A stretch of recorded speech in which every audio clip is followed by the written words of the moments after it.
Good evening, everyone. My name is Dr. Nina Ha. I use she, her pronouns. I'm the director of the APIDA Plus Center here at Virginia Tech. Welcome to our alumni panel, which we have done, I think, every year since I've been here. So I really appreciate you coming. And we have a wonderful panel of speakers, as well as a great APID Alumni Society and executive board. So perhaps you could all introduce yourselves, and also maybe Kristen, you might want to say a few words as well. But good evening, everyone, and it's also welcome to midway point of APIDA Heritage Month. Midway, a little bit after. Okay, look at that Home face. stretch. Almost there, 1 month. So appreciate that. And I will turn it over to the Alumni Society. Hello. Good evening, everyone. My name is Elaine. Thank you for taking time out of your busy week to join us for our career panel. I hope you all are looking forward to learning about each of our panelists as much as we are. Just a quick reminder, this event is being recorded and will be posted on our YouTube channel. The rest of our board, would you like to introduce yourself real quick? Sure, I'll go next. My name is Charlene. I'm the events chair. Jackie? Hi, good evening, everyone. I'm Jackie Marmol. I am the president of the PETA's Alumni Society, founded it in 2020, post-grad, and I was a poli-sci major. So great to see that this is happening every year. Very excited. It's one of our signature programs, and our longest running one is, as Dr. Ha pointed out. So thank you all for being here, and a special thank you to our panelists who have a lot of insight that they're going to share with us later this evening. I'll pop it off to KK. Hey there, folks. Kristen Swanson Houston. I use she and her pronouns, and I serve as Director of Alumni Community Engagement on the University Advancement Alumni Relations team.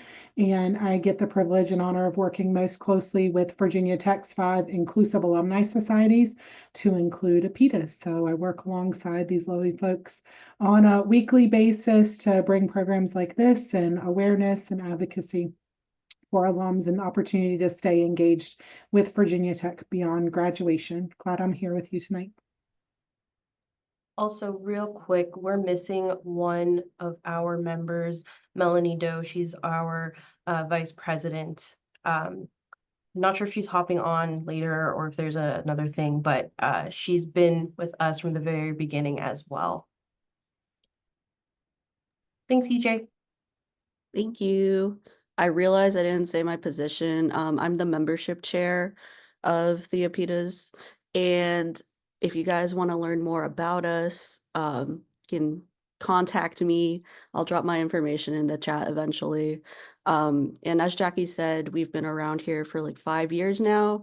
The career panel is a part of our annual programming, and other events we host throughout the year are the Homecoming Alumni Tailgate, Alumni Happy Hours, and the achievement ceremony. We also often collaborate with AASU, the APIDA Plus Center, and other alumni groups. If you guys have any questions about the society, like I said, I'll drop my information in the chat eventually.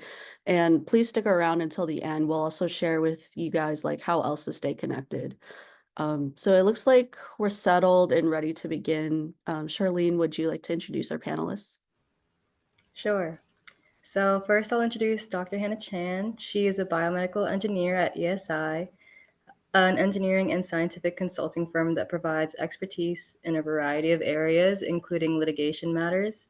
She conducts investigations and analyses related to motor vehicle accidents, product evaluations, any slips, trips, and falls. In her free time, she enjoys golfing, going to the beach, and trying new restaurants. Also on the panel, we have Alex Chavez. Alex is a doctor of physical therapy specializing in helping people get back to her prior level of function or simply improving their quality of life. Whether it's an athlete recovering from an ACL tear to the elderly learning how to sit up from a chair, she treats them all working in an outpatient physical therapy clinic. Alex's hobbies include working out to practice what she preaches, which includes biking, rock climbing, and lifting weights, and of course, eating out and trying out various types of foods and new restaurants. And then last but not least, we have Anthony Gang. Anthony is a structural engineer that designs residential homes, single family and townhouses. It's his job to ensure that every house is built per code or standard and will not collapse in its lifetime. Hobbies are volleyball, video games, board games, and spending time with friends and family. Now that I've introduced all our wonderful panelists, we should start our discussion. Panelists, I want to remind you that since this is a discussion, please feel free to chime in and piggyback off one another's answers whenever you please. Elaine and I have prepared some questions, so I can start off with the first question. Where did you grow up? How did you end up at Virginia Tech? And where do you work? So just a little background. We can start with Hannah. Cool, thanks for the introduction. Hi, everyone. My name is Hannah. I grew up in Northern Virginia, in Fairfax County. I was at Virginia Tech 2018 through 2023, getting my PhD in biomedical engineering. And right now I am in the Chicago area, working at ESI. So our company, what we do is we do a variety of investigations and analyses, and we offer subject matter expertise. So sometimes for me as a biomechanics engineer, that means I'll evaluate a product if the company wants an evaluation of that. A lot of my work involves claims litigation. So if someone gets in a car accident and they're suing for a specific injury, I can look at that incident, how they would have moved. We can recreate the accident sequence and see if their injuries are consistent. And then I also do work in premises and product liability claims. So someone slips at a grocery store and they're suing. So it's a very fun combination of engineering and then getting to be involved in the lawyer sphere. Nice, thanks for that. Chicago, I bet it's fun in the winter. It's not too bad. I think the Chicago summer definitely makes up for it. Oh, nice. Alex, do you want to go next? Where did you grow up? How'd you end up at Virginia Tech? And where are you working and living currently? Hi everyone. I grew up also in Northern Virginia in Alexandria, Virginia, near like Kingstown area, not like city of Alexandria, so still Fairfax County. I currently work in Dumfries, Virginia, and my family actually moved down south in Triangle, Virginia, which is right outside of the Quantico base. So there's a lot of debate whether that's still Northern Virginia. I would say so because I grew up in Northern Virginia, but I don't think so anymore just because we're like 15 minutes past south of Woodbridge. So I don't know. I ended up at Virginia Tech because I only applied to 3 state schools growing up in Virginia. That includes Mason, Tech, and VCU. Mason was my safe school. I wanted to get out of Northern Virginia. My brother went to VCU, but after going there multiple times, I decided to try something else. And then Tech, I wasn't sure because it was 4 hours away, but that was the only other school I had left, so I was stuck with it. But I still loved it, so I don't, obviously, I grew a family within it. But yeah, my work is also in Dumfries, Virginia, like I already mentioned, which is only like a 7-minute commute for me, which is great because I start at 7, I leave at 6:50 and get there right on time. Nice. You were very active in Virginia Tech, which I'll touch on later. So I'm sure Virginia Tech was really happy to have you. Anthony, do you want to go next? Yeah.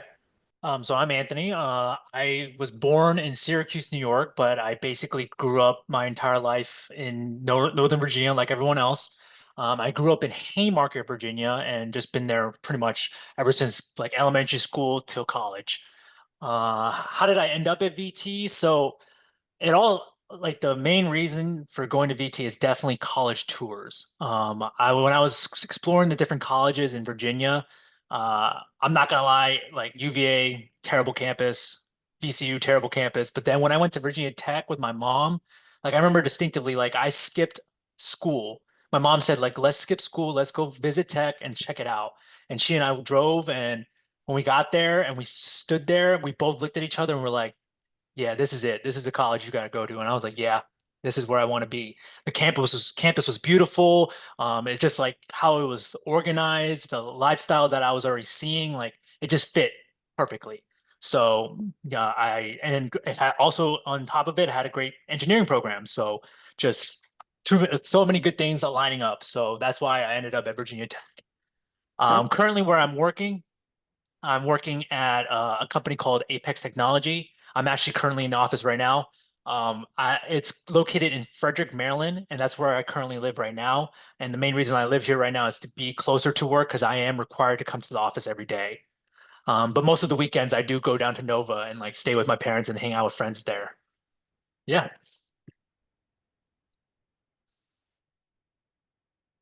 Sorry, I cut you off. I was just saying that's so sweet. I don't know. I like people with like really tight-knit family dynamics. So I was like, oh, that got me. Sorry. Very good. Next question. Okay, so I guess what is your job? What does your agenda look like day to day? Anyone wants to start that? I guess I'll go next, or I'll just go again. So for me, it's kind of like it varies from day to day, because as a structural engineer, I work on many different type of projects. Those projects being houses. I design residential houses, and every house is different in how it's designed and how it's built. So every time I go into a new project, there's always new challenges. There's obviously some of the standard stuff that, I typically do, but then there's always some kind of challenge or new thing that presents itself when I'm doing the project. So on a day-to-day in the morning when I come in, there's always those typical morning meetings with my team, discuss like, any of the issues or the to-do list of what I'm going to be doing today, go through those. Sometimes during the week, I'll be having meeting with some of the clients that I work with. So it's not just me working on the project by myself. I work with other clients, as in like home builders. If you guys ever heard of like Toll Brothers, Lennar, DR Horton, those kind of clients, I work with them, and basically they're major home builders. So they rely on us to design their houses for them so that they can mass produce them around the whole United States. I meet up with them, making sure that the plans look good for them, talking with my other teammates, doing stuff like that. Um, but yeah, that's pretty much my day to day is just like looking like that when it comes to work. I don't know if this question is asking also like my daily life. Uh, is that something we're going into, or we're just talking about work? Yeah, We you were can go just, into your daily life. yeah. Anything you want to pitch, I didn't this think is your that deeply. discussion. Yeah, I wasn't sure how deep the question was. That's why I was trying to make sure I understood. But yeah, so since I do a typical 8 to 5 work day. So once that's done, my usual routine is to go straight to the gym right after. Um, go to the gym, do my exercise, do my routine, and then when I get home, um, not much time left in the day, so it's just getting some dinner in me, and then by that time it's like already 9 p.m. So it's like, what should I do in my room? Either watch some YouTube, watch some TV show, or maybe even play some video games with some friends. So that's my typical weekday. When it comes to weekend, I mentioned earlier, like I go to Nova a lot. Like I go down to Nova a lot on the weekends because, like I said, all my friends are there. So, sometimes my Friday nights can consist of volleyball. My Saturdays and Sundays could just be hanging out with friends, going out to new restaurants, going out now that the weather is getting nice, going out to breweries and wineries again, all that good stuff. And probably doing more outdoor activities too, like hiking and all that stuff. So get back into that kind of stuff now that it's getting warm. So yeah, that's my day-to-day life so far. Yeah, I will say the transition from like having random noon classes in college and then just having to work 8 to 5, you think you'd have so much time in the day, like not having homework. But then, especially in the wintertime when there's no more sun out, but you do have more time and money to spend on hobbies that you want to develop. So, one good thing about graduating, or in addition to a lot of other things. But, um, all right, who wants to go next? I can go next.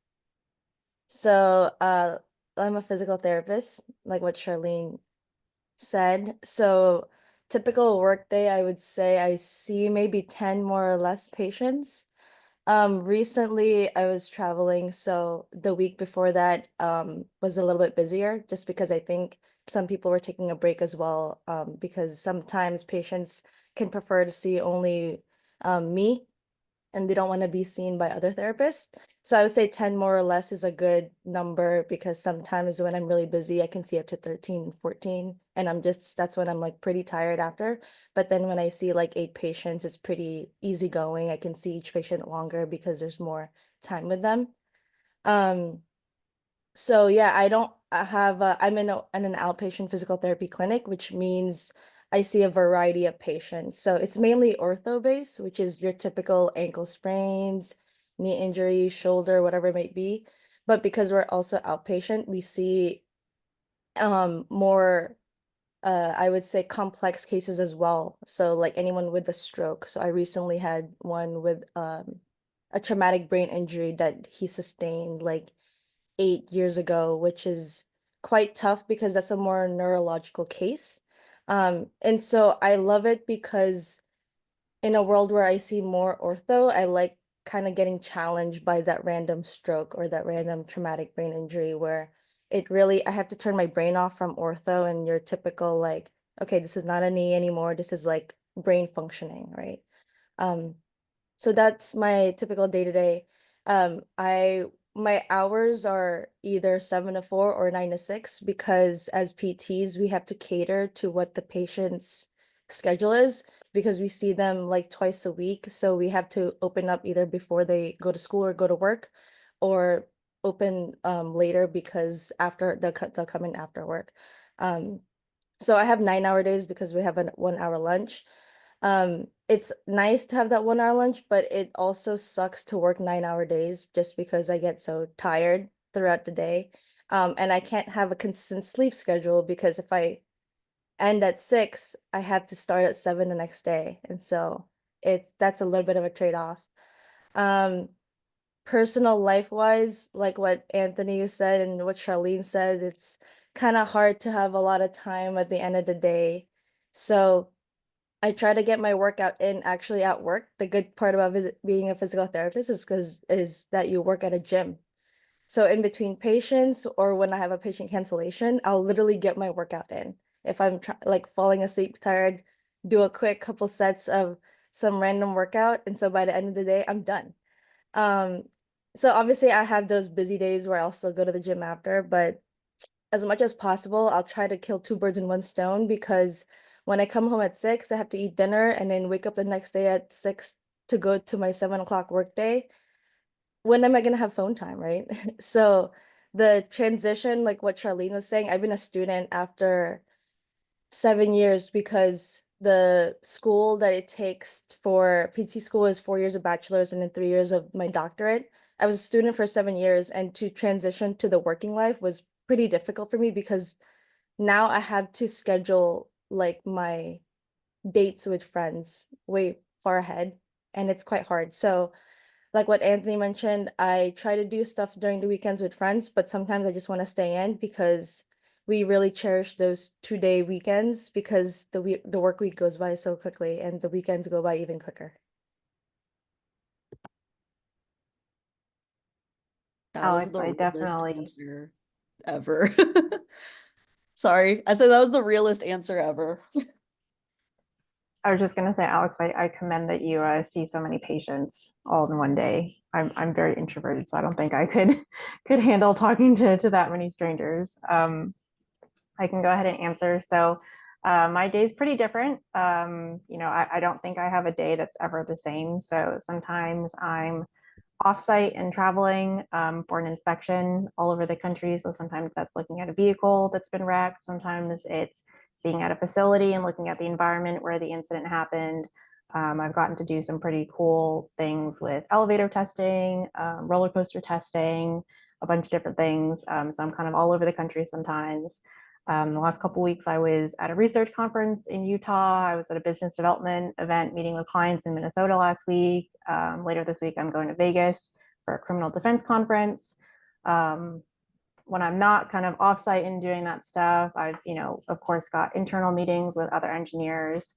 Sometimes I'm on the phone all day speaking with lawyers and giving client updates.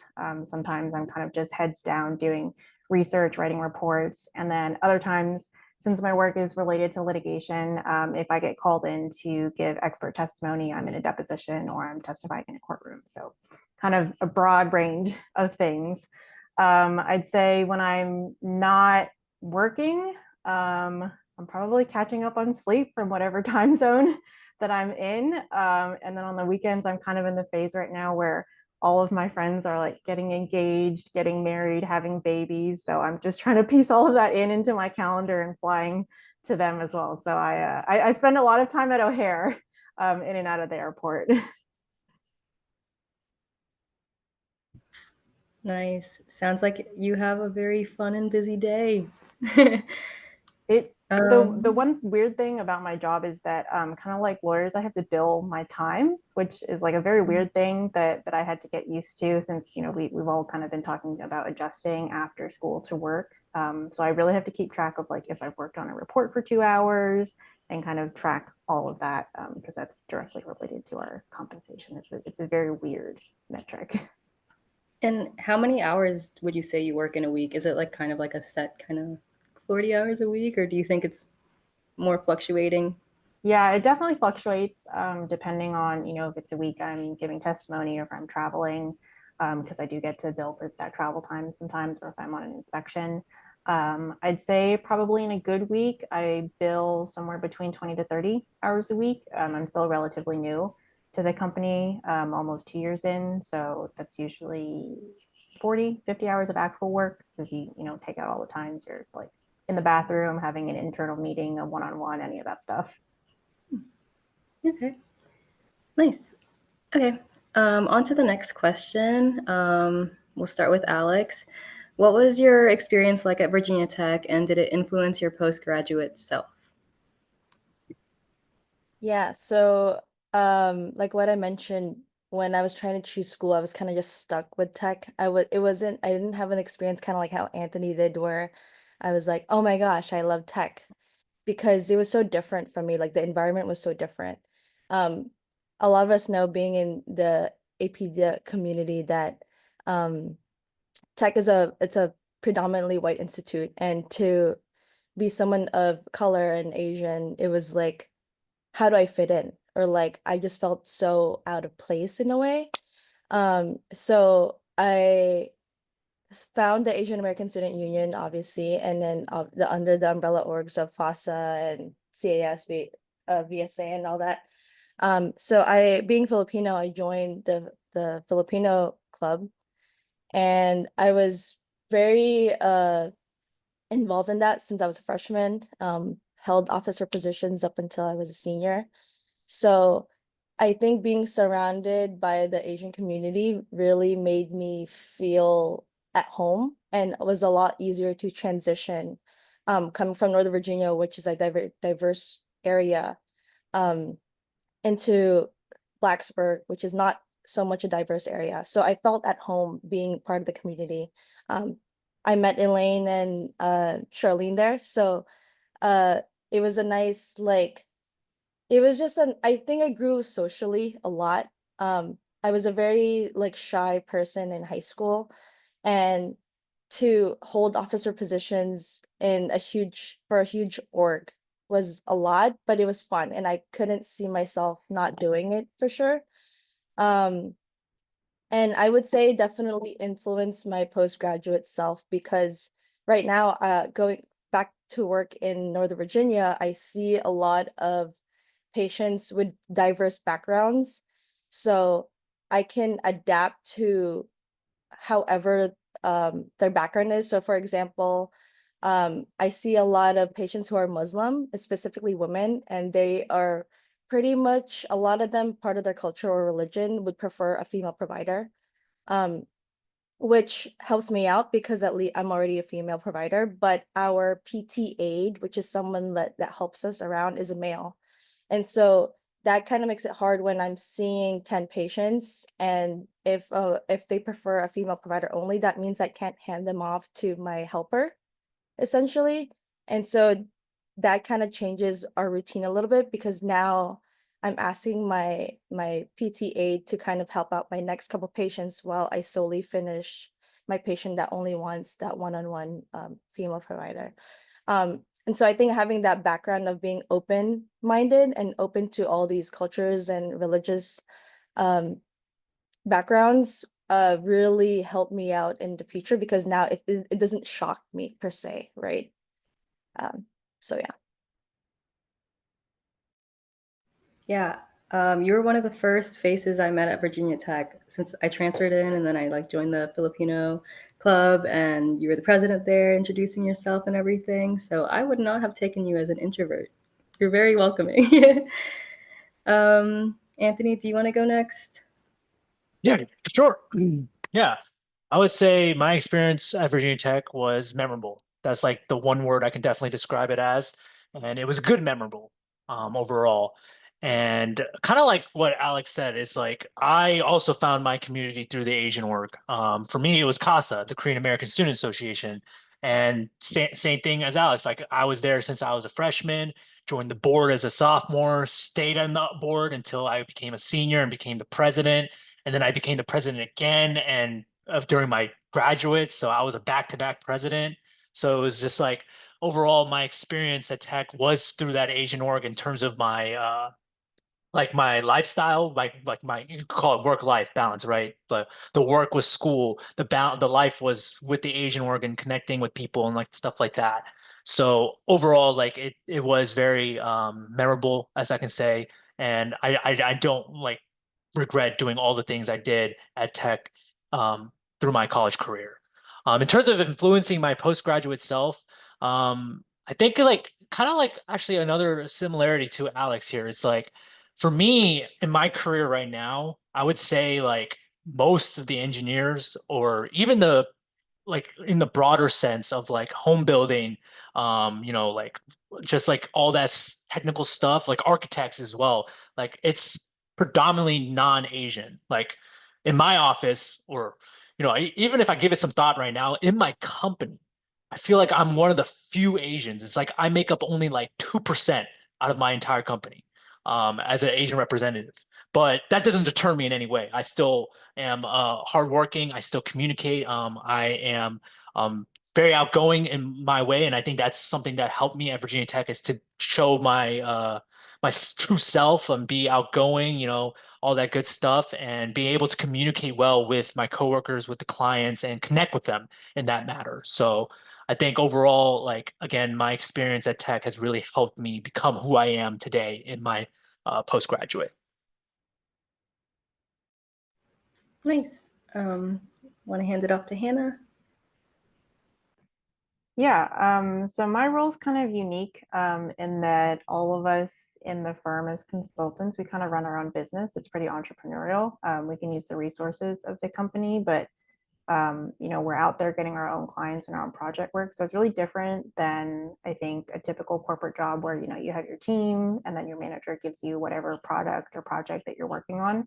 And I think being in graduate school at Virginia Tech really prepared me for that because when you're doing the research or you're applying for grants or trying to apply for a conference, you're doing that all by yourself as a grad student and trying to get your dissertation finished or get whatever project you need done. It really all comes down to you. You have your faculty there, you have your advisors, but you're running your own ship. So that's been helpful in my role right now. And then a lot of my work involves, advocating for myself. I don't want to say selling myself to clients, but showing that I have the qualifications and I have the experience. And I definitely got a lot of experience doing that. Whether it was, being a representative on a committee and trying to advocate for whatever graduate student needs there were, or, starting up a new position, or just, asking for more funding, applying for a fellowship. It's a lot of putting yourself out there and knowing your worth and asking for it. Nice. I also want to mention that I remember meeting you at Virginia Tech through Elaine's like mentor mentee. So if anyone needs an example CV, Hannah has a great one.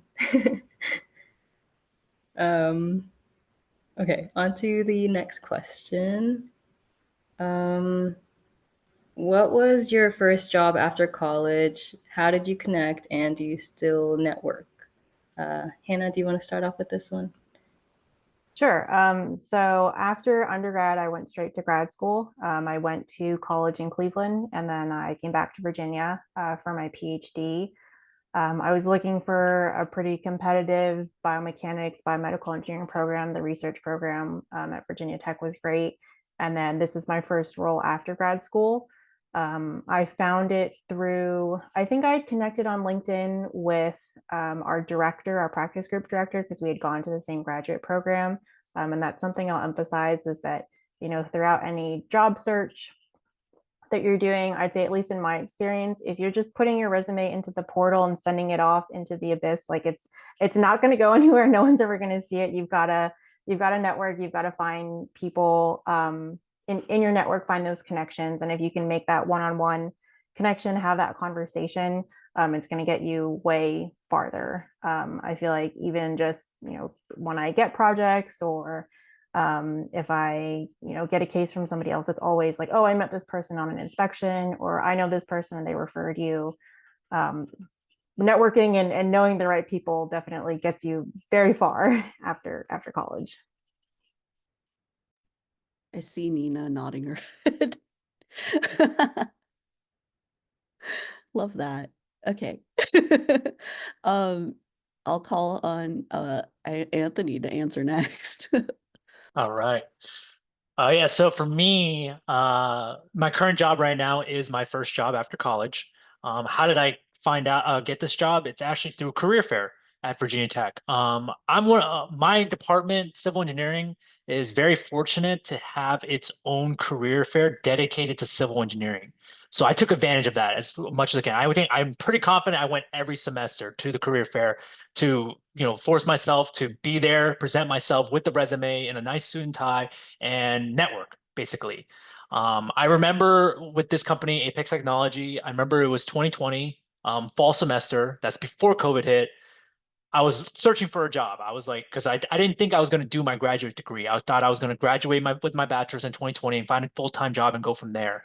And so Apex Technology was the one focus company I was looking at. And they were talking to me and they were interested and say, hey, we'll get in touch. But then, of course, spring semester comes around and COVID hits. And then they're like, oh, sorry, we're not looking for anyone. I'm like, I can't blame them, right? And so, it really got me thinking about like what I want to do in my next step. And, being in COVID era right now, I was like, you know what? Let's do grad school. And I got in, fortunately, and then I did my master's. I got it in 2022. And then next thing you know, the career fair is still existing. I'm still going to these career fairs as even as a graduate student. And then I remember in the fall of 2022, Apex Technology was still there, and the representative was the same one, and she remembered me. And so just like being able to present my like keep like being like what's the word, like just keep going at it basically and just presenting yourself could leave an impression. So luckily after that we did an interview and all that, and the rest is history, and here I am today. In terms of still networking, yeah, I'm still trying my best to network to this day. One of the cool things about my job is like because like it's so broad and like I work with so many different type of people. Um, there's actually in the city of Frederick, there's this thing called the FCBIA, which is the Frederick County Building Industry Association. So I know that's really long, but essentially I'm starting to get myself involved in that. And that is just a huge organization that just brings anyone who works in the Frederick area to come together, learn together, network. We host happy hours. There's actually a happy hour tomorrow, all that kind of stuff. And I still try my best to engage with those people and those individuals as I develop my career. Another way of networking too that I'm doing is with the students, actually. I've been really heavily involved with my company to go to career fairs. I actually been to the civil engineering career fair that I just mentioned these past like semesters, representing my company and hiring new uh, full-times and internships when possible. So I've been traveling around like all of Virginia. I went to George Mason. I went all in Maryland, UMD.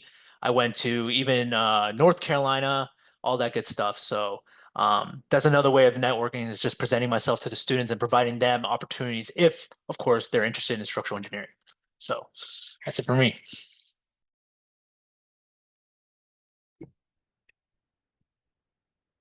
Okay, I'll answer.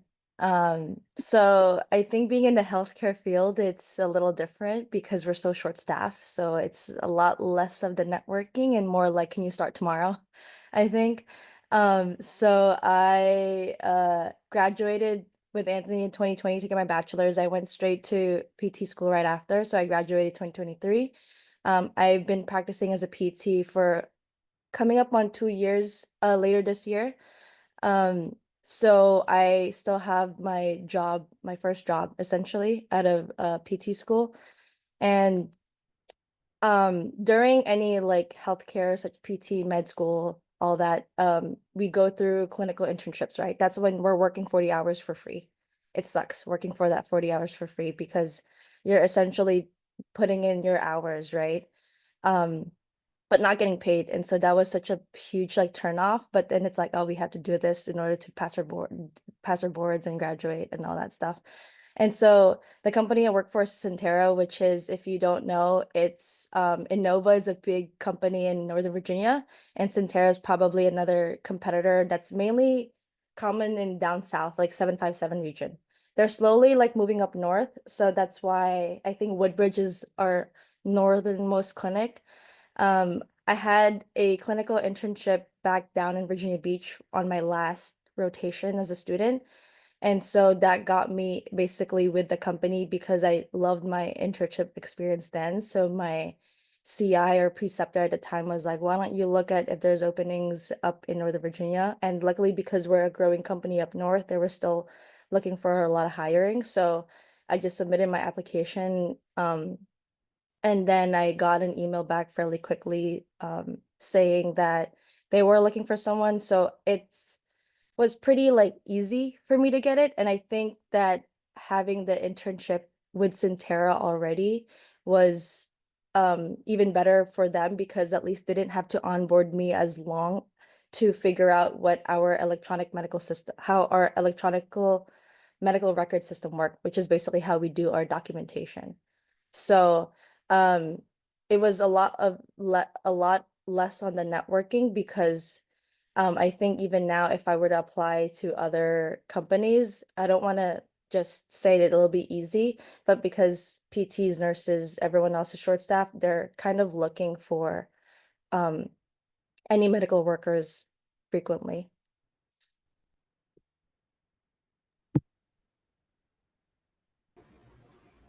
Yeah, I really resonate with making connections with people and even like hearing what other people have to say. So, for example, Alex had someone suggest looking into Northern Virginia or like more northern, closer to family, and that was really helpful. And then, you know, Anthony tried again with his company. Just keeping up with your connections and adding as many people on LinkedIn. You know, you never know when they're going to be hiring again, or you never know where your connections will take you. Even in college, you make excellent connections. So yeah, strong advocate for networking, getting out there. Yeah, actually, when we were writing the questions, this was the thing that we wanted to capitalize on the most, just because of feedback we've gotten in the past on wanting to concentrate more on the importance of networking. Because yes, your studies are important, but social skills is also, you come to find out how important that is too.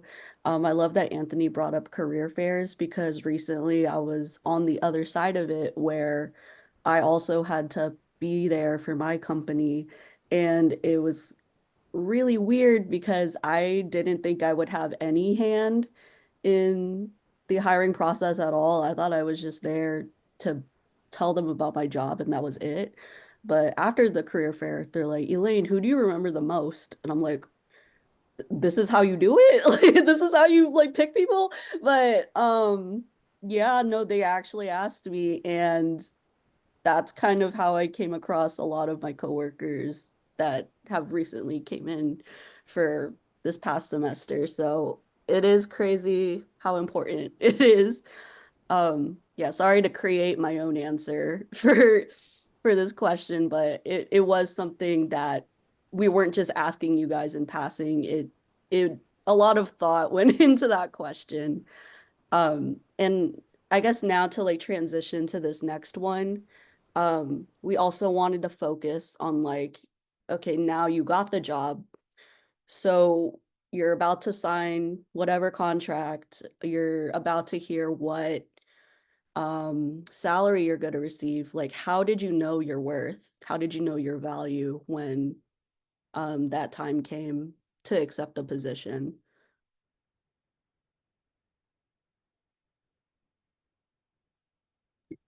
I can answer that first. It's really hard uh for PTs, I think, to really know their value, especially as a first year coming off of PT school, because PT salaries are so drastic everywhere else. Depending on obviously the area that you're in and the cost of living.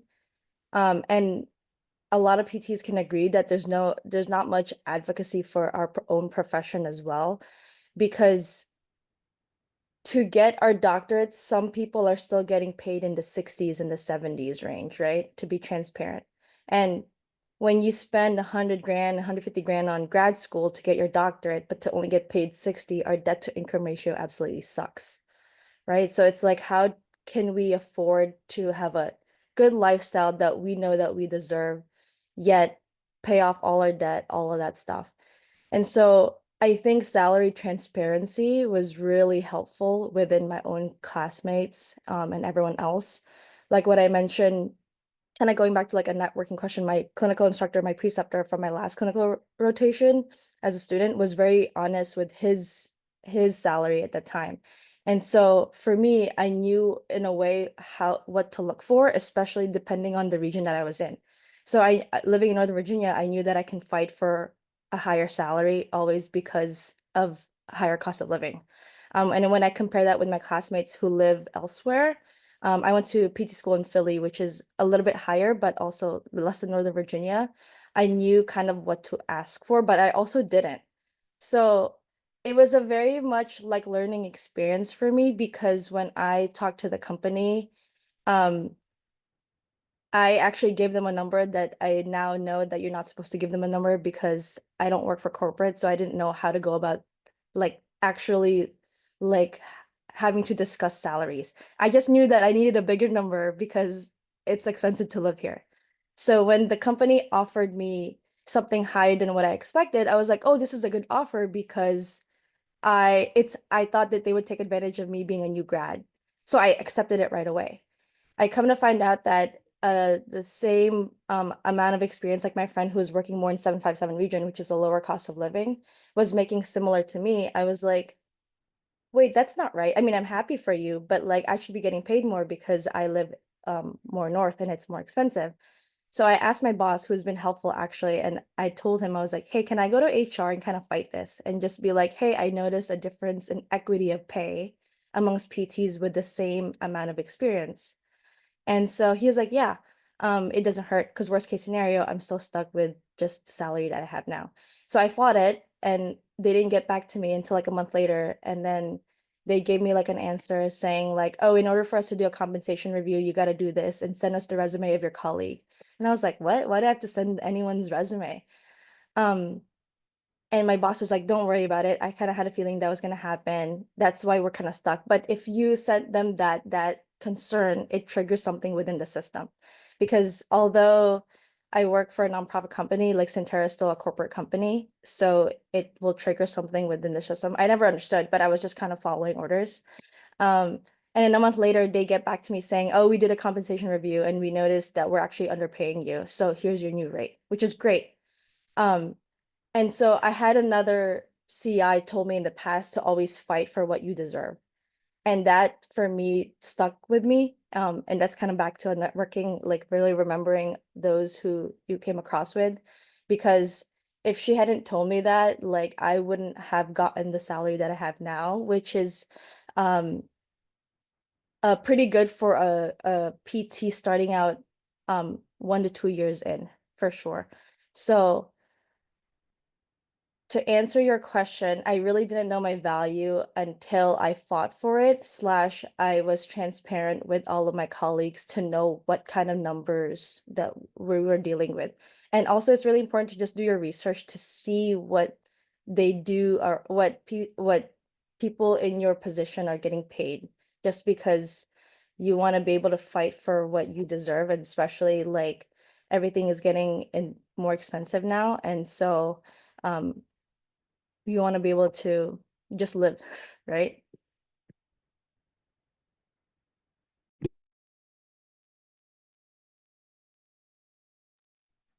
I can hop in next. I was pretty aggressive when I was doing the job search in terms of trying to get a fair salary. A lot of states have salary transparency laws, I think, nowadays, so they have to post, I guess, the expected range. So, if you're going to tailor your job search to certain areas of the country, that can be helpful. Speaking with recruiters, I also tried to bring up the salary question earlier rather than later, not just, outright being like, what are you going to pay me? But, what is an expected salary range for someone at this position in my experience? What I found really helpful was connecting with alumni who had been maybe 1 or 2 years out and in similar positions as me at a bunch of different companies to see what those ranges are. And then also looking at, are they at a very large company that has hundreds and hundreds of employees and they're in a major area, or are they working, for a little boutique 10-person company in the middle of nowhere? Other things that I think are important to think about when it comes to value and salary that people don't often think about are other options besides just your annual base salary. So what are your opportunities for your bonus structure? I mentioned that I bill my time hourly. So, coming up on annual reviews, sometimes it's smarter for me to negotiate a higher bill rate as opposed to a higher salary overall, because that earning potential is higher. And then also being, again, very aggressive in asking all your male colleagues to make sure that you're getting paid the same amount that you are. So not just people with the same experience, but the men in your field. And then also looking at, if your company's private or even public, what are your stock options? What are your benefits? What are your retirement options? All those things long-term can make a really big difference. And then I think just also when you're looking at jobs, when you're applying, like if you get past that initial recruiter interview and you're getting to kind of those final stages, you're already qualified to do the job. Kind of like Elaine was saying, they're just looking to see if you're like a normal person, if you're going to fit in with the team. So by that point, kind of convince yourself like, I'm qualified to do this. I have all of these things on my resume. I'm definitely qualified. They probably need you more than you need them. I know that it doesn't seem like that in the moment, but you'll definitely have multiple options. So definitely don't ever take that first offer. Definitely go back, negotiate a first or a second time, even if it involves going up the chain. Because if a place kind of throws you out after that, it's not a place you want to be at, because they're not going to respect you long term once you're 5-10 years down the line and you're renegotiating. Yeah, so it sounds like there's a lot of initial research, and I did a lot of initial research too. But to go back to the point of networking, Hannah and Alex both reached out to other people that they knew, potentially from college too, like not that far off from where they are now, to see how much they would expect to get compensated. And I feel like to start off with a networking experience and being able to like talk with someone one-on-one like that is kind of difficult. You can't just I guess there's like Reddit, but being able to talk to someone like one-on-one and have that connection to begin with is really helpful for more than just getting a job, just by knowing other people in different fields. It's comparable to help your decisions out. Anthony, would you like to answer? Yeah. I feel like my work field right now is a very special case. First, when I got out of college and got this job, and when we were discussing salary, I didn't really think too much into it.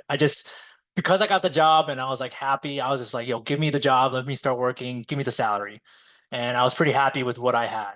But then I realized as I'm working and working, and I compare myself to my friends that do other jobs and what their pay are, I was going to say, straight up say it, structural engineers do not get paid enough for what we do. I hate to say it, but I feel like what I do is very important to the entire world in a way, because we essentially make sure your house that you're living in does not collapse. But just imagine if we don't have those engineers and you're just building these however way you want, and then the next thing you know, tomorrow there's a high wind storm and then your whole house collapsed. Us engineers are our job is to prevent that, and it's like we don't get enough credibility. I feel like a perfect example would be like when you see a nice skyscraper or a nice fancy looking building, a lot of people think about like, oh, who designed it? They think about the architect. And don't get me wrong, the architect is important and they make it look very pretty, but in reality, us structural engineers, we're the ones that bring it to life. We are the ones that make sure that that beautiful structure you're seeing can be there.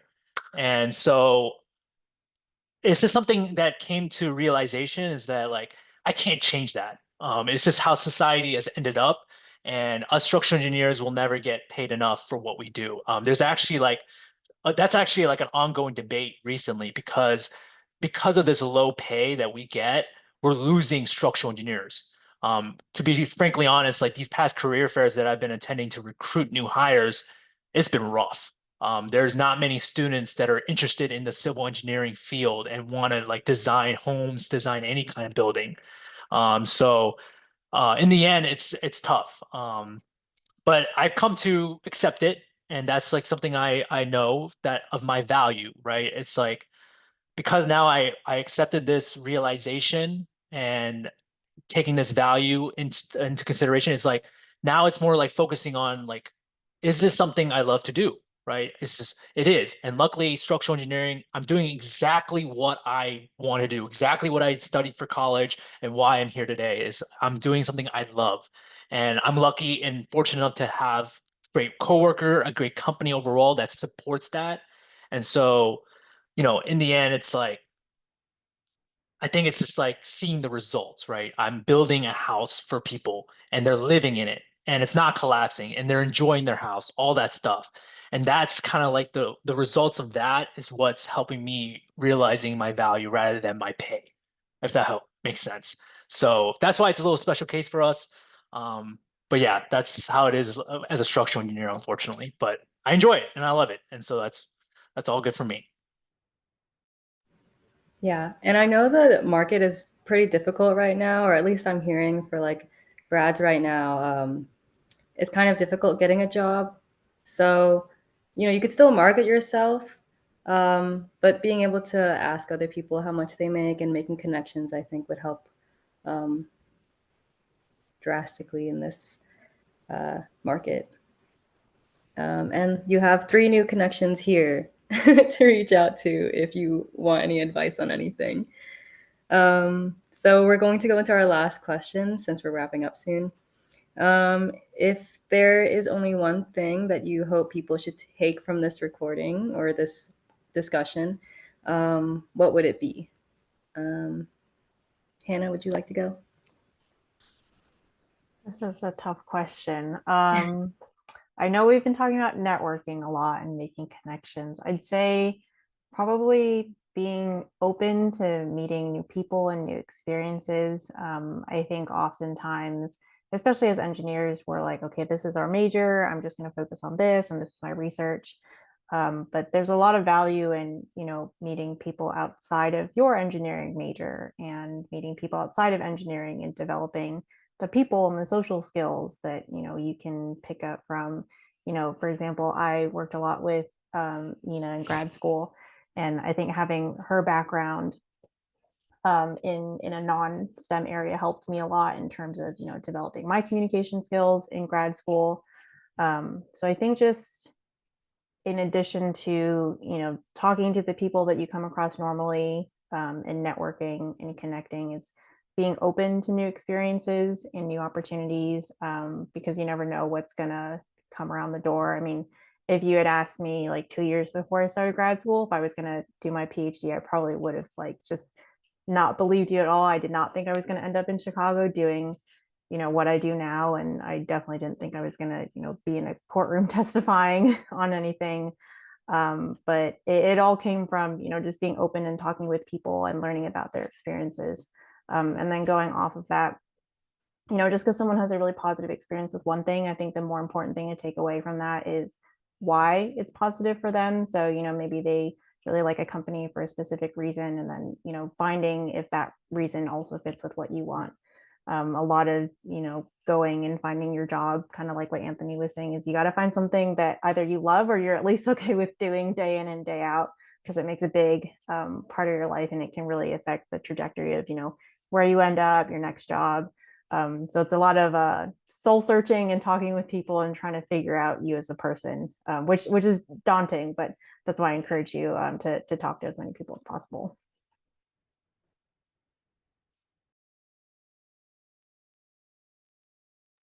I'll kind of piggyback off of what Hannah said because it's a tough question. But I do agree that it's good to be open-minded and open to new experiences because I know the job market's only getting harder and harder. And so I think being open to finding a job outside of your major is also okay. In my experience, I was very fortunate enough, right? Because PT school, you kind of become a PT. It's kind of hard to like get out of it unless kind of similar to what Anthony was saying, you actually see a lot of PTs leaving the profession because our debt to income ratio really sucks. So I think being open to other areas of occupation that you're not used to will also be helpful. Like my friend who graduated with her bachelor's in 2022 or 2023, I can't remember. She was in data analytics, but she's in sales, right? And that's just to get her foot in the door of having her first big girl job. It's completely different from what she does. Same with my sister who was a major somewhere in like international studies or something, but I don't actually know what she does, but it's also something different from what she studied, is really important. So that would be my takeaway as well. It's not being scared, but also like trying out new experiences and new things. I think I'm just gonna piggyback even more off of that. So yeah, I think overall, like in the end, it's like it comes down to like just knowing yourself as a person. I think it's very crucial to like I said, like knowing that life will be difficult. Life is gonna be difficult. There's gonna be bumpy roads along the way, and it's up to you to go through that, drive past it. Just knowing what you're worth in the end, I think it's very important. So like really reflect. I think college does a good job at it. Whether it's like, you're in a situation where you went through what can you say? Like you went through the greatest academic career you ever did and you got the perfect job. You have to really reflect and just make sure you understand to yourself, like, hey, I did all this. Now in my adult life, am I actually happy? You want to make sure you're doing what you love, you're getting the pay that you deserve, and all that stuff like that. But like, yeah, it's like Hannah said, it's like you gotta make sure you have that balance. I really advocate work-life balance a lot. Like, I think that's like one of the crucial things that you should always look for when you're going into your career, making sure that you have that balance because it's not all about work. Trust me, it's not all about work. You have a life, go do things, explore, have fun, use that money that you're getting, and just have a good time with your entire life after college. So I really think you should make sure to just, again, just reflect, know what you got to do, know what you want, and get out there and tackle that bumpy road that's going to be coming your way. So, and that's how I'll say it. I want to quickly piggyback off of what Anthony said because it's really important to actually also know what you want to do, but there's no timeline to that, right? So like what I mentioned, I'm only a year or two in at a grad school, and I'm still figuring out how to actually be a PT. Like I feel like I don't know anything, to be honest with you, right? But that's why we're practicing. I'm practicing my field because it's a consistent like learning experience.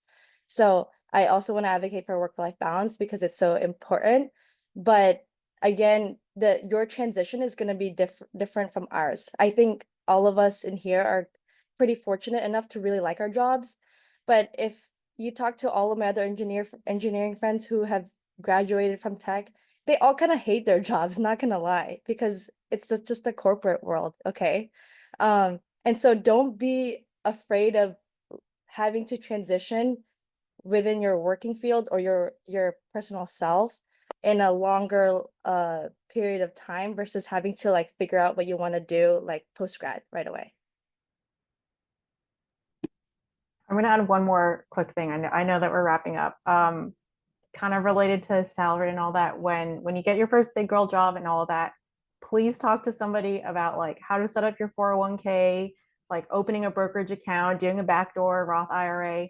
Because if you're making your salary and it's a good salary and you're budgeting, that's great. But you got to think about like 40-year-old you, 60-year-old you, start investing, do all of that personal finance stuff. I feel like people don't talk about that enough. So I wanted to put a plug in there for that. Yeah, I just want to quickly add to that. I feel like college should teach us that, all that 401k stuff. I don't know if anyone else feels that way, but I feel like college did not teach me any of that stuff, and I was so clueless. Yeah, I remember getting a job offer and they were like, here are your benefits. And I was like, oh, what do I do with this? But you know, Yeah, you 'cause learn as that's you also go. It stuff. sounds overwhelming, but you learn as you Yeah, go. that's stuff that you can also negotiate too, like all the, and maybe not employer match, but all the things that you can actually do with your salary. To interject, the APIDA Plus Center, plug, will be providing a Navigating Adulthood. We've been doing a series, and next week we actually are talking about investments. FYI. Wow, I love Amazing. that. I did not learn that from school. I learned it from the TikTok girlies, how to invest in your 401k and Roth IRA. So that's amazing. You're learning from real people. Yes, someone with a PhD in learning how to invest. So yes, that is next week, everybody. And we'll see if we Oh, can. Alumni are welcome to join us. Yeah. Okay. thank you. Yeah, Um, there. Go ahead. So we did notice we ran a little bit over, so we'd like to turn over to the audience if you guys have any questions. Please feel free to speak up Or in the chat or or in the as- chat. Yeah. Anyone here want to ask some questions to the panelists? How did you guys decide what you wanted to do?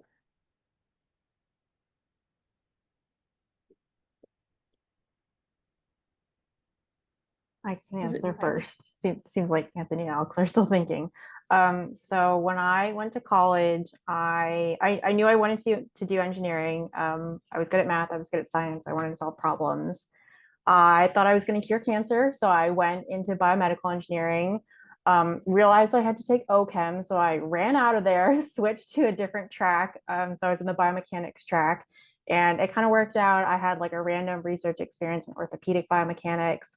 So I was kind of starting down that path. And then I realized a lot of that is like animal models, like staining tissues, and a lot of FDA clearance. So I didn't want to work on things that were 10, 20 years down the line. I didn't want to cut up tissue and all that. So I looked for something more applied and more related to kind of everyday stuff. And that's kind of how I landed on injury biomechanics and looking at vehicle safety, just a different avenue of biomechanics. And then a lot of my research is pretty relevant to the litigation work that I do. So I found it through networking and connections. And then I ended up really liking it.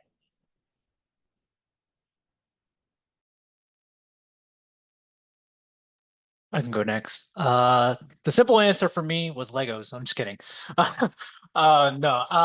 Yeah. Well, simple answer would be Legos. Like when I was a kid, I always liked building with Legos, and as I grew older and older, again, same with Hannah. Like I was so into math. I was all about math. I love math.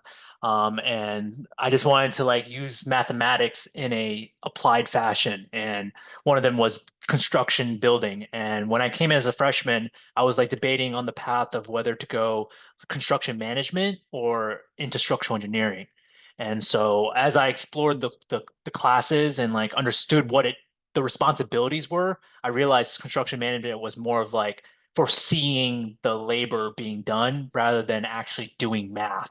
And so so that's like kind of like my indication was like, oh, I want to keep doing math. I still want to add numbers. I still want to use numbers to help and create something. And structural engineering was there for me to do that.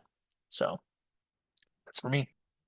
Alex, before you go really quick, can I just interject one thing just because Anthony and I are both engineers? I think the thing to focus on with both of our answers, it's like the math, the solving problems is what aspect of the engineering you really like.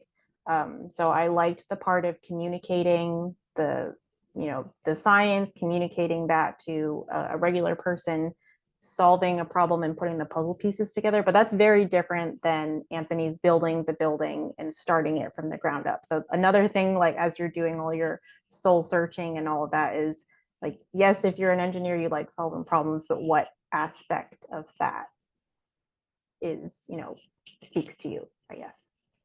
Sorry, Alex, go ahead. You're okay. For me, like what a lot of PTs will say, just past injuries. I tore my ACL in high school, and I had to go through PT on my own. And I actually didn't think of it as a career until my mom, who took my dad to PT for his broken ankle one time, mentioned to me to try it out.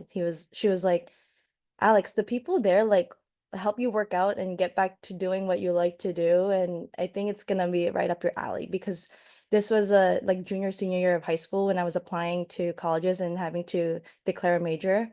I was so focused on doing business administration, whatever that means. I just thought I would be a business person because I grew up near DC area where people were in suits and stuff. Like I always just looked at myself as being a successful person wearing a suit in DC, whatever that means. So, uh, my junior, senior year of high school, I decided to give it a shot. And so I chose a PPT route coming into tech. Um, while I was at tech, I shadowed, I did some shadowing around the PT clinics there, and I knew I still wanted to do it, which I think is really important when you go into grad school because PT school is no joke. Like you have to either really know that you want it or you don't. Um, and I think within PT school, it's really hard, but it only solidified my decision to continue with PT school. And so for me, I think that past injuries were blessings in disguises because I love what I do currently, and although it's tiring and hard, it's very fulfilling to see like your grandma being able to be really happy just to stand up from a chair on her own with no help, not using an armrest or anything like that. Yeah, I want to add Virginia Tech has a lot of really good programs there that you can just like shadow someone from.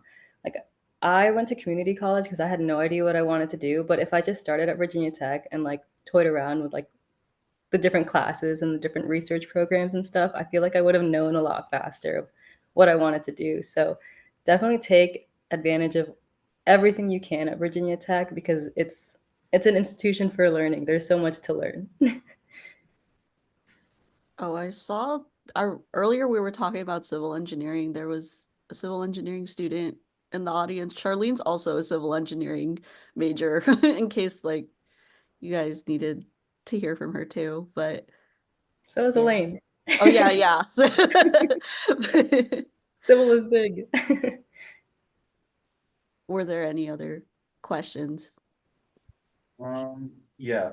Besides investing, what other skills would you have liked to learn in college before you got into the adult world or professional world? Yeah. By the way, Anthony, that's Sean, current president of CASA. Yeah, I recognize. What's up, Sean? What's up, Anthony?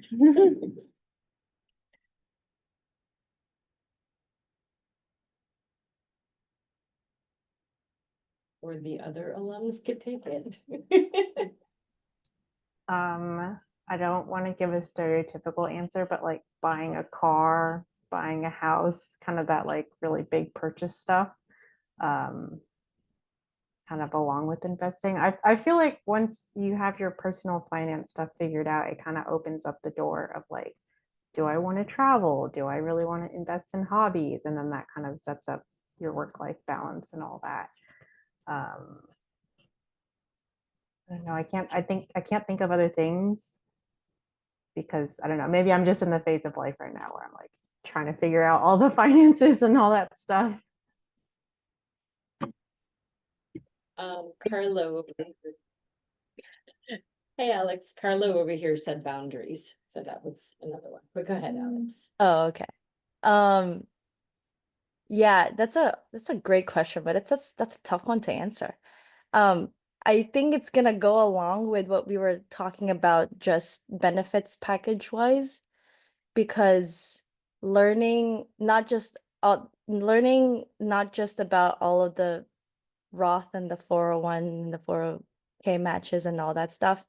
Like, I think insurance, like I graduated from PT school at 25, but then I turned 26 later that year. And then I was like insuranceless for 2 months before I started my new job. So that was stressing me out because I didn't know which one I should choose. Because one, we live in a world where insurance is expensive and healthcare is expensive. But then again, they say that, oh, if you're young, you don't want to choose like a higher deductible because the likelihood of you getting sick is very low. But then I like to overthink, and I was like, well, what if I tear my ACL again? Like, what's gonna happen? Am I gonna have to shell out another like 3K, 5K? And so I think really trying to take your time and learning all the parts of your benefits package versus just the financing stuff is another part that I had to like really like sit down and learn, because it depends on each job, but I think I had like a month to like check whatever insurance plans or whatever benefits I wanted to utilize.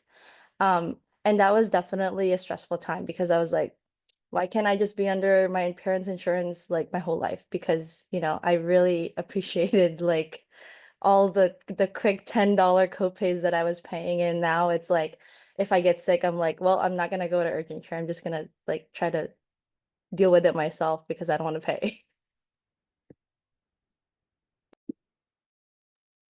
Yeah, I'm having a tough time thinking of an answer to this question as well, but I think I'm just gonna piggyback off of Alex's answer a little bit and like just understanding all that is like what I'm thinking is what's really important. Like I'm gonna be dead honest, like when I got my insurance or even like 401k, all that, I don't even understand any of the vocabulary. I didn't even know what deductible meant. I didn't even know what co-pay meant. I had no clue when I saw when my company was giving a presentation on all the benefits and the insurance. I was like, what am I listening to? Like, I don't understand any of this. And there's so much numbers. Like, even though I'm good at math, like these numbers that were presented, I was so clueless. I was like, okay, yeah, I don't know what to choose. Of course, they do. Like Alex said, they recommend, like, oh, you're younger, you should go for this one, all that stuff. I'm just like, but I don't get it. Like, how do I use this? Like, what do I need to do? Like, how do I take advantage of this insurance to its fullest, and the 401k to its fullest, all that kind of good stuff. So I think, again, like I wish we were educated in college for this. Like, that's one thing I really wish we just like got this terminology down, like knowing exactly like, oh, these are the responsibilities that you have right when you get your new job, right? It's like stuff like that. So that's like the only thing I can really think of. Another random thing with benefits is I didn't realize it was beyond just medical and dental.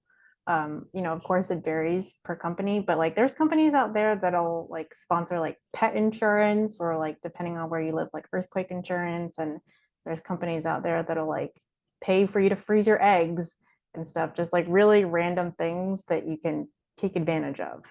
So just putting that out there. I don't want to expose myself for being an introvert, but I feel like making friends is really hard outside of college because, in college, it's so easy to just turn to the person next to you that you kind of see like in passing a little too often and just be like, hey, like, do you want to study together? You can't really do that in the working world, you're already working with these people 40 hours a week. Like, what else can you do? So I recommend just like, if you're moving to a new city too, just branching out and going to different events, even if it means going solo, you'll meet someone eventually. And that's also another form of networking. So just continually putting yourself out there, even if it is a little uncomfortable at first, you'll get more practice with it and then get better at it as you go and become more comfortable with it.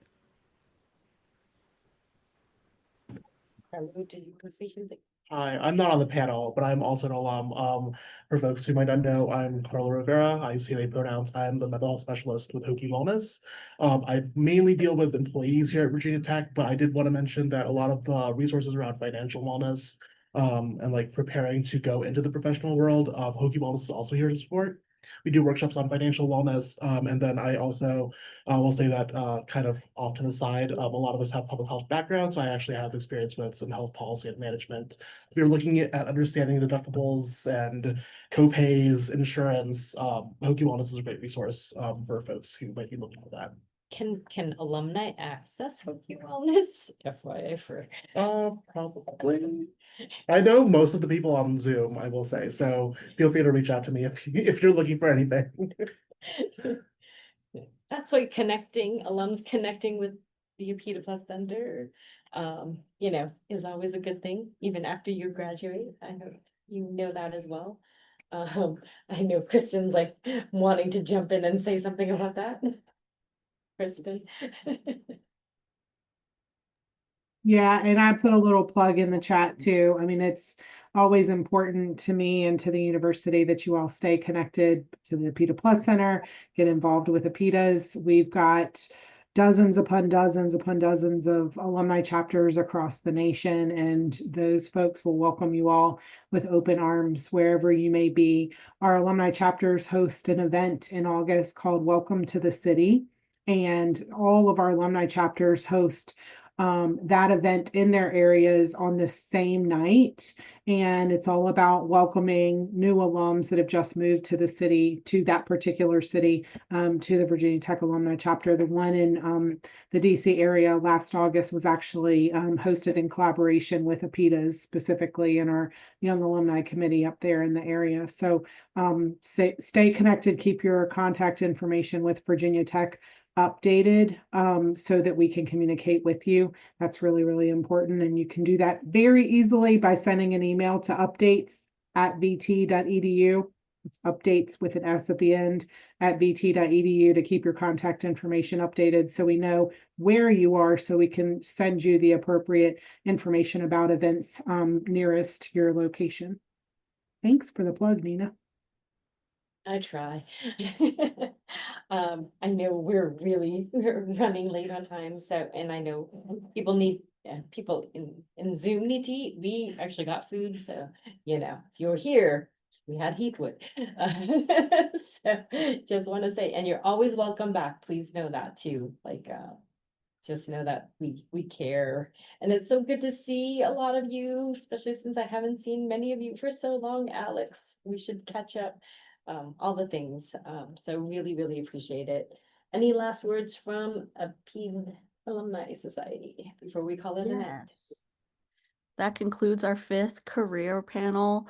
Thank you, panelists, for taking time out of your day to share your experiences. It was a pleasure learning about you all, and we hope to keep in touch. We also encourage any students with us tonight to reach out to our alumni if you guys have any more questions. If you guys can drop your email into the chat, that'd be really helpful. If not, Dr. Ha has a way of getting our contact information to you. Some other important events to keep in mind. All Hokies are invited to celebrate Asian Pacific Islander Desi Heritage Month on Tuesday, May 6th. We hope you'll join us for dinner. It's hosted by our board at Mama Chang in Fairfax. There is a link to register. If someone on our board can drop that in the chat for me, I was not prepared to Nina do that. dropped it in the chat. Thank you. Thank you. Another thing, Thursday, May 15th at 10:30 a.m. is the APIDA grad celebration. The celebration will be at Squires Commonwealth Ballroom A. I saw Dr. Ha put the flyer in the chat as well. The reception to follow will be at Squires Commonwealth Ballroom B. Did you have anything to add to that, Dr. Ha? You're more than welcome to show up. So May 15th at 10:30. First time it's in the morning, so it'll be different in that way, but come celebrate. If you're not graduating, come and celebrate as well. For those of you who are graduating, we have cords if you want to take pictures with your graduation outfit as well. But know that everyone is welcome, even people in Zoom. If you're able to come down and do that and celebrate as well, please let me know. All the good things. You're always welcome back. Thank you. Yay, once you graduate, you can be an alumni and join us whenever you want. Make sure to follow us on Facebook at the PETA, what am I reading? Asian Pacific Islander DESI Alumni Society, and at APIDAS_VT on Instagram for future updates and events. We also have LinkedIn. I'll put the links to these in the chat right now. So yeah, follow us. We are more active on there now. So feel free to DM us too for information. But yeah, did anyone want to add anything else? Thank you for No. having us. It was just fun. Yay, I'm glad. You'll be getting an email from me too about how to be more involved past this panel. Thank you, everybody. Good night. Get some Yep. Yay, rest. good Good night, night. everybody. Safe travels.